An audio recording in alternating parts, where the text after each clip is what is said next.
ओम गोविंदाय नमो नमः। जय श्री कृष्ण। भगवान कृष्ण और राधा रानी की कृपा सदा सर्वदा आप पर बनी रहे। आप सभी को पाप मोचनी एकादशी की हार्दिक शुभकामनाएं। आज के इस वीडियो में हम रसपान करेंगे पाप मोचनी एकादशी व्रत कथा का। तो चलिए शुरू करते हैं। एक बार अर्जुन ने भगवान श्री कृष्ण से कहा कि हे कृष्ण, आप मुझे चैत्र माह के कृष्ण पक्ष की एकादशी के विषय में बतलाइए। भगवान श्री कृष्ण ने कहा कि हे अर्जुन, एक बार यही प्रश्न पृथ्वीपति महाराजा मानधाता ने लोमश ऋषि से किया था। जो कुछ लोमश ऋषि ने राजा मानधाता को बताया था वही सब मैं तुमसे कहता हूँ, ध्यान पूर्वक सुनो। राजा मानधाता ने धर्म के ज्ञाता महर्षि लोमश से पूछा कि हे मुनि श्रेष्ठ, मनुष्य के पापों का मोचन किस प्रकार संभव है? कृपा कर ऐसा कोई सरल उपाय बताएं जिससे कि मनुष्य के पापों का सहज ही नाश हो जाए। लोमश ऋषि कहने लगे, हे महाराज, चैत्र मास के कृष्ण पक्ष की एकादशी का नाम पाप मोचनी एकादशी है। इस एकादशी व्रत के प्रभाव से मनुष्यों के अनेक पाप नष्ट हो जाते हैं। मैं आपको पाप मोचनी एकादशी व्रत कथा सुनाता हूँ, ध्यान पूर्वक इसका श्रवण कीजिए। प्राचीन समय में चैत्र रथ नामक एक वन था जिसमें अनेक अप्सराएं किन्नरों के साथ विहार किया करती थीं। वहां सदैव बसंत का मौसम बना रहता था, अर्थात उस जगह पर सदा नाना प्रकार के पुष्प खिले रहते थे। वहां कभी गंधर्व कन्याएं विहार किया करते तो कभी देवराज इंद्र अन्य देवताओं के साथ वहां पर क्रीड़ा किया करते थे। उसी वन में मेधावी नाम के एक ऋषि भी तपस्या में सदा लीन रहते थे। वे परम शिव भक्त थे।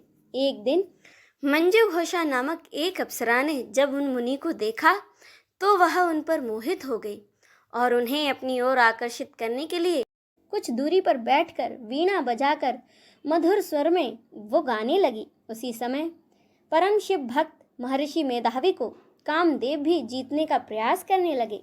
उन मुनि को अपनी ओर आकर्षित करने के लिए मंजू घोषा ने धीरे धीरे मधुर वाणी से वीणा पर गायन शुरू किया। महर्षि भी उसके सौंदर्य पर मोहित होकर अपनी समस्त भक्ति को भूल गए और काम के वशीभूत होकर उसके साथ रमण करने लगे। बहुत समय बीत जाने के बाद एक बार मंजू घोषा ने मुनि से कहा, हे ऋषिवर, अब बहुत समय बीत गया है, अतः आप मुझे स्वर्ग जाने की आज्ञा दीजिए। अप्सरा की बातें सुनकर ऋषि ने कहा, हे मोहिनी, संध्या को तो आई हो, प्रातः काल होने पर चली जाना। ऋषि के ऐसे वचनों को सुनकर वह अप्सरा रुक गई। फिर कुछ दिन बीत जाने पर मंजू घोषा ने एक बार फिर ऋषि से कहा कि हे विप्र, अब आप मुझे स्वर्ग जाने की आज्ञा दीजिए। मुनि ने इस बार भी वही कहा कि हे रूपसी, अभी ज़्यादा समय व्यतीत नहीं हुआ है, कुछ समय और ठहरो। मुनि की बातें सुन अप्सरा ने कहा, हे ऋषिवर, आपकी रात तो बहुत लंबी है, आप स्वयं ही सोचिए कि मुझे आपके पास आए कितना समय हो गया है। अब और ज़्यादा समय तक ठहरना क्या उचित है? अप्सरा की बातें सुन मुनि को समय का बोध हुआ और वह गंभीरता पूर्वक इस पर विचार करने लगे। तब उन्हें समय का ज्ञान हुआ कि उन्हें उसके साथ रहते रहते 57 वर्ष बीत चुके हैं। तो मुनि उस अप्सरा को काल का रूप समझने लगे। इतना ज़्यादा समय भोग और विलास में व्यर्थ चला जाने पर उन्हें बड़ा क्रोध आया। अब वह भयंकर क्रोध में जलते हुए उस तप का नाश करने वाली अप्सरा की तरफ अपनी भ्रुकुटी को तान कर देखने लगे। क्रोध से उनके अधर कांपने लगे और इंद्रियां बेकाबू होने लगी। क्रोध से थरथराते स्वर में मुनि ने उस अप्सरा से कहा, मेरे तप को नष्ट करने वाली दुष्टा, तू महापापिन और बहुत ही दुराचारिणी है। तुझ पर धिक्कार है, तूने मेरे तप का नाश किया है। अब तू मेरे श्राप से पिशाचनी बन जा। मुनि के क्रोधायुक्त श्राप से वह अप्सरा उसी समय पिशाचनी बन गई। यह देख वह व्यथित होकर बोली, हे ऋषिवर, अब मुझ पर क्रोध त्याग कर प्रसन्न होइए और कृपा करके यह बताएं कि इस श्राप का निवारण किस प्रकार होगा। विद्वानों ने कहा है कि साधुओं की संगत अच्छा फल देने वाली होती है और आपके साथ रहते रहते तो मुझे 57 वर्ष व्यतीत हो चुके हैं, अतः अब आप मुझ पर प्रसन्न हो जाइए, अन्यथा लोग कहेंगे कि एक पुण्य आत्मा के साथ रहने पर भी मंजू घोषा को पिशाचनी बनना पड़ा। मंजू घोषा की बातें सुनकर मुनि को अपने क्रोध पर अत्यंत ग्लानि हुई।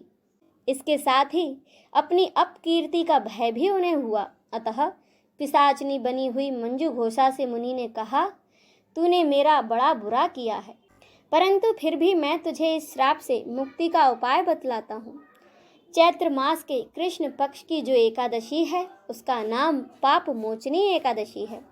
उस एकादशी का उपवास करने से तुझे पिशाचनी रूप से मुक्ति मिल जाएगी। ऐसा कहकर मुनि ने उसको व्रत का सब विधान समझा दिया। फिर अपने पापों का प्रायश्चित करने के लिए वे स्वयं अपने पिता च्यवन ऋषि के पास गए। च्यवन ऋषि ने अपने पुत्र मेधावी को देखकर कहा, हे पुत्र, तुमने ऐसा क्या किया है कि तुम्हारे सभी तप नष्ट हो गए, जिससे कि तुम्हारा समस्त तेज मलिन हो गया है। तब मेधावी मुनि ने लज्जा से अपना सिर झुकाकर कहा कि पिताश्री, मैंने एक अप्सरा के साथ रमण करके बहुत बड़ा पाप किया है। इसी पाप के कारण मेरा सारा तेज और तप नष्ट हो गए हैं। कृपा करके आप इस पाप से छूटने का उपाय मुझे बतलाइए। च्यवन ऋषि ने कहा, हे पुत्र, चैत्र मास के कृष्ण पक्ष की एकादशी का विधि और भक्ति पूर्वक उपवास करो, इससे तुम्हारे सभी पाप नष्ट हो जाएंगे। अपने पिता च्यवन ऋषि के वचनों को सुनकर मेधावी मुनि ने पूरी श्रद्धा के साथ और विधि पूर्वक पाप मोचनी एकादशी का व्रत किया। उसके प्रभाव से उनके सभी पाप नष्ट हो गए। दूसरी ओर मंजू घोषा अप्सरा ने भी पाप मोचनी एकादशी का व्रत किया, जिससे कि उसे पिशाचनी की देह से मुक्ति मिली। एक बार फिर उसने अपना सुंदर रूप धारण किया और वह स्वर्गलोक को चली गई। लोमश मुनि ने कहा, हे राजन, इस पाप मोचनी एकादशी के प्रभाव से समस्त पाप नष्ट हो जाते हैं। इस एकादशी की कथा के श्रवण मात्र से ही 1000 गौदान का फल प्राप्त होता है। इसका उपवास करने से ब्रह्म हत्या करने वाले, स्वर्ण चुराने वाले, मद्यपान करने वाले, अगम्य गमन करने वाले आदि भयंकर पाप भी सहज ही नष्ट हो जाते हैं और अंत में स्वर्ग की प्राप्ति होती है।